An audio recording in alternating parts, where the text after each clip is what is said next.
அபார கருணா சிந்தும் ஞானதம் சாந்தரூபினம் ஸ்ரீ சந்திரசேகர குரும் பிரணமாமி முதான்வகம். அத்வைதாசவ நண்பர்கள் அனைவருக்கும் என் நமஸ்காரங்கள். இன்றைய தினம் காமிகா ஏகாதசி அப்படின்னு பேர்.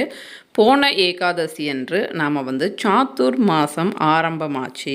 ஆரம்பம் செய்யாதவர்கள் இந்த ஒரு ஏகாதசி என்று ஆரம்பம் செய்யுங்கன்னு சொல்லியிருந்தோம். இன்றைய தினம் காமிகா ஏகாதசி. இந்த ஏகாதசி ரோஹிணி நட்சத்திரம் மற்றும் புதன்கிழமையோடு சேர்ந்து வருவது மிகவும் சிறப்பு. இந்த நேரத்தில் பதிவு கொடுக்குறீங்களே அப்படின்னு நீங்கள் நினைக்கலாம். மாலை நேரத்தில் செய்ய வேண்டிய பூஜையைத்தான் நான் இப்போ உங்ககிட்ட சொல்ல போகிறேன். புதன்கிழமை பெருமாளுக்கு உகந்தது. நிறைய பேருக்கு தெரிந்த விஷயம் சனிக்கிழமை தான் பெருமாளுக்கு உகந்தது அப்படின்னு நாம் நினைப்போம். சனிக்கிழமையோடு புதன்கிழமையும் பெருமாளுக்கு உகந்தது.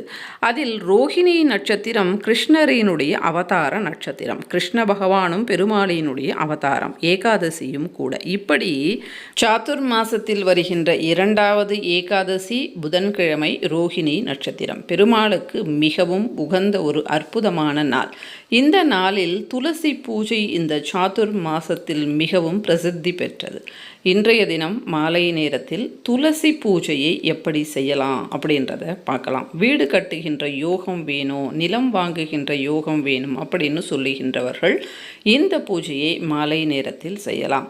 துளசியிடம் பாதம் வரையணும். விஷ்ணு பாதத்தை வரைந்து அடுத்து 2 மாவிளக்கு தீபங்களை ஏற்றி வைத்து அதில் நெய் ஊற்றி தீபம் ஏற்றி துளசி அம்பாளுக்கு ஊதுவத்தியை ஏற்றி வச்சு நைவேத்தியம், பால் நைவேத்தியம் வைத்து கற்பூர ஹாரத்தியை காமிச்சு வீடு கட்டுகின்ற யோகம் வேணும் அப்படின்னு மனசார நீங்கள் வேண்டிட்டீங்க அப்படின்னா அடுத்த சாத்துர் மாத காமிகா ஏகாதசி வருவதற்கு உள்ளாகவே வீடு கட்டுகின்ற யோகத்தை பெருமாளும் கிருஷ்ணரும் ஏற்பாடு செய்து தருவார்கள். அவ்வளவு அற்புதமான சிறப்பு பொருந்திய ஏகாதசி தான் இன்றைய தின ஏகாதசி.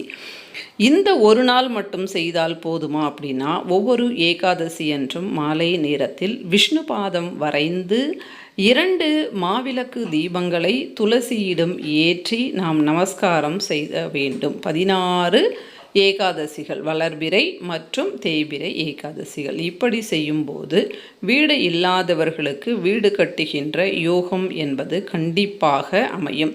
பலமுறை நான் ஏகாதசி பதிவுகளில் இந்த ஒரு பூஜையை சொல்லியிருக்கிறேன். இன்றைய தினம் மிகவும் சிறப்பு பொருந்திய நாள் அப்படின்றதுனால மறுபடியும் இந்த பூஜையை உங்களுக்கு ஞாபகப்படுத்துகிறேன். மிகவும் எளிமையான பூஜை. விஷ்ணு பாதம் வரையினோம், 2 மாவிளக்கு தீபங்களை ஏற்றி துளசியிடம் நாம் பூஜை செய்து கொள்ளலாம்.